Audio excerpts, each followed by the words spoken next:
Yang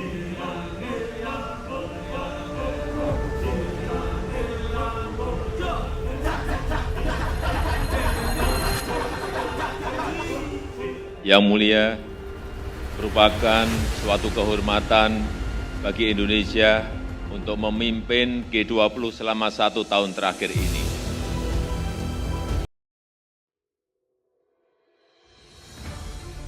Halo teman-teman, tahukah kalian mengenai konferensi tingkat tinggi G20 yang diadakan di Bali, Indonesia pada 15 hingga 16 November pada tahun 2022? Konferensi ini mempertemukan para pemimpin dari 19 negara dengan ekonomi terbesar di dunia serta di Uni Eropa. Pertemuan ini adalah untuk membahas isu-isu global yang mendesak dengan tema Recover Together, Recover Stronger.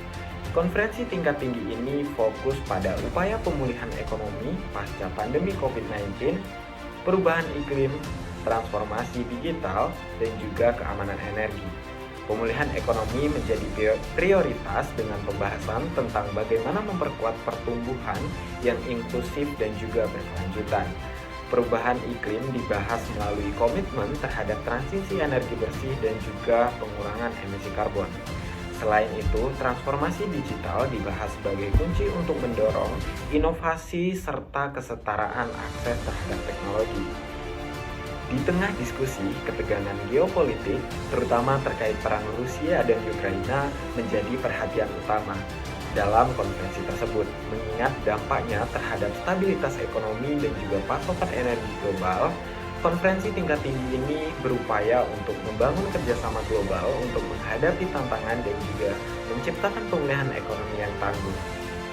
G20 terbentuk pada tahun 1999 sebagai tangkapan krisis keuangan Asia pada tahun 1997 sampai 1998. Nah, tujuan awalnya ini untuk mengumpulkan gubernur dan juga menteri keuangan Bank Sentral Asia dari 19 negara dengan ekonomi terbesar di dunia, serta di Uni Eropa. Forum ini dimaksudkan untuk membahas kebijakan ekonomi dan juga mencegah krisis serupa di masa depan. Namun seiring berjalannya waktu, terutama setelah krisis keuangan yang terjadi pada tahun 2008, G20 berkembang menjadi forum utama untuk mengkoordinasikan kebijakan di tingkat kepala negara dan juga pemerintahan. Saat ini G20 tidak hanya berfokus pada isu-isu ekonomi dan juga keuangan, tetapi juga mencakup topik-topik global yang luas seperti perubahan iklim, pembangunan berkelanjutan, dan juga kesehatan global. Dengan perannya yang semakin penting, G20 ini menjadi salah satu forum utama dalam tata kelola global, mengarahkan respon internasional terhadap berbagai tantangan global. G20 yang merupakan forum internasional yang penting dalam menjaga stabilitas ekonomi global melalui koordinasi negara-negara dengan perekonomian terbesar. Forum ini juga mendukung kerjasama multilateral dalam isu-isu seperti perubahan iklim, ketimpangan ekonomi, dan juga teknologi, serta memainkan peran kunci dalam merespon krisis ekonomi seperti krisis uangan 2008. Dalam representasi negara maju dan berkembang, G20 lebih inklusif dibanding G7, membahas isu-isu global baik ekonomi maupun non-ekonomi seperti keamanan cyber, kesehatan, energi, dan pembangunan berkelanjutan. Saya akan menjelaskan tentang peran negara-negara Asia Pasifik di G20 dalam kerjasama pembangunan ekonomi global. Yang pertama itu ada negara Australia. Negara Australia sendiri merupakan negara dengan ekonomi terbesar di kawasan Asia Pasifik. Australia memfokuskan peran di G20 pada penguatan sistem keuangan global, perdagangan internasional, dan pengurangan ketidaksetaraan ekonomi.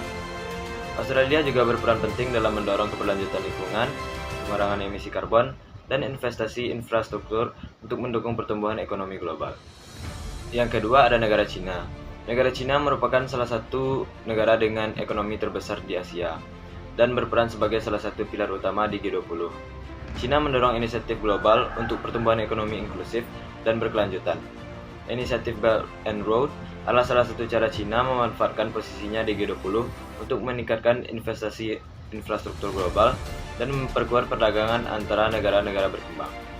Cina juga menekankan pentingnya stabilitas ekonomi global dan mengurangi ketegangan perdagangan, terutama dalam menghadapi perang dagang dan perlambatan ekonomi. Yang ketiga ada negara India. Negara India merupakan salah satu negara dengan pertumbuhan ekonomi tercepat di dunia. India menggunakan platform G20 untuk memperjuangkan pembangunan inklusif dan pengentasan kemiskinan. India menekankan akses terhadap teknologi dan energi bersih, serta mendorong investasi dalam pembangunan infrastruktur. India juga berperan dalam membangun kerjasama antar negara berkembang melalui pendekatan yang fokus pada keadilan sosial dan berkelanjutan. Yang keempat, ada negara Indonesia. Negara Indonesia mewakili kepentingan negara-negara berkembang di G20 dan berperan sebagai jembatan antara negara maju dan berkembang. Fokus Indonesia adalah pada inklusi keuangan, pengurangan ketimpangan, dan pengentasan kemiskinan. Indonesia juga mempromosikan kerjasama dalam hal transisi energi dan perubahan iklim, serta menekankan pentingnya ekonomi digital sebagai motor pertumbuhan di masa depan. Selanjutnya, negara Jepang. Jepang sebagai salah satu ekonomi terbesar di dunia, berperan aktif dalam mendorong kebijakan ekonomi global yang stabil dan berkelanjutan. Jepang fokus pada inovasi teknologi, pembangunan infrastruktur berkualitas tinggi, dan mempromosikan kesetaraan gender serta pengembangan sumber daya manusia. Jepang juga sangat terlibat dalam agenda perubahan iklim dan energi bersih di G20, terutama melalui inovasi teknologi dan energi terbarukan. Dan yang terakhir, negara Korea Selatan. Korea Selatan memanfaatkan G20 untuk mempromosikan agenda pembangunan inklusif, terutama dalam meningkatkan keakses teknologi dan mendukung digitalisasi ekonomi global.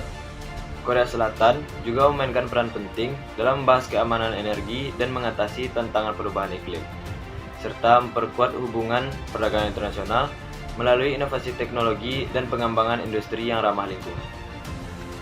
Peran negara-negara Asia Pasifik di G20 dalam studi kasus krisis ekonomi di Amerika Serikat tahun 2008.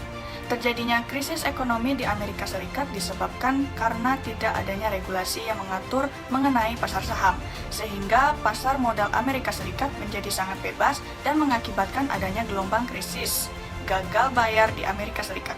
Di tahun 2007 dan 2008, pasar mortgage-backed securities yang hancur telah membawa krisis finansial dengan jatuhnya bank investasi besar di Amerika Serikat, sehingga berakibat pada institusi finansial Amerika Serikat dan Uni Eropa serta pembekuan pasar kredit global. Adapun upaya yang dilakukan oleh G20 dalam menangani krisis 2008 yaitu tidak hanya dari segi stabilisasi sistem keuangan, melainkan melakukan upaya dalam mengatasi resesi ekonomi yang terjadi untuk dapat mengembalikan tingkat pertumbuhan global. Menteri Keuangan dan Gubernur Bank Sentral G20 mengadakan pertemuan di São Paulo, Brazil pada 7-8 November 2008 dan kepala negara anggota G20 mengadakan konferensi tingkat tinggi atau G20 Summit di Washington DC pada 15 November 2008. Pertemuan tersebut menghasilkan deklarasi para pemimpin G20 yang isinya adalah rekomendasi Principles and Action Plan G20 dalam rangka penanganan krisis yang terdiri dari rencana jangka pendek dan jangka menengah. Dalam deklarasi tersebut, prinsip utama dalam mengatasi krisis adalah yang pertama, penerapan prinsip respon makro terhadap krisis dan koordinasi kebijakan makro G20. Yang kedua, peningkatan standar regulasi sistem keuangan. Yang ketiga, peningkatan transparansi dan akuntabilitas sistem keuangan global. Yang keempat, penguatan integrasi pasar keuangan global. Dan yang terakhir, penguatan kerjasama internasional dalam aktivitas keuangan lintas batas negara anggota G20 diikutsertakan. Dari Cina sendiri, Cina mendukung reformasi sistem keuangan internasional, termasuk peningkatan peran IMF dan reformasi dalam struktur keuangan global, serta mendorong inklusi negara berkembang dalam pengambilan keputusan. Kemudian dari India berperan aktif dalam pertemuan G20, mendukung koordinasi global untuk memperbaiki stabilitas sistem keuangan dan mempromosikan kebijakan inklusif yang mendukung negara berkembang. Dari Jepang mendukung reformasi dalam lembaga-lembaga keuangan internasional, kemudian mendorong peningkatan transparansi dan akuntabilitas di sektor keuangan global. Walaupun begitu, efektivitas G20 dalam menangani krisis 2008 dianggap masih pada tataran great, yaitu important, di mana masalah yang ditangani adalah masalah penting berupa krisis finansial, tetapi masih ada beberapa negara anggota yang tidak menjalankan komitmen. Dan melihat impact yang dihasilkan berupa keadaan ekonomi di negara terkena krisis, Amerika Serikat dan Uni Eropa sudah mulai membaik.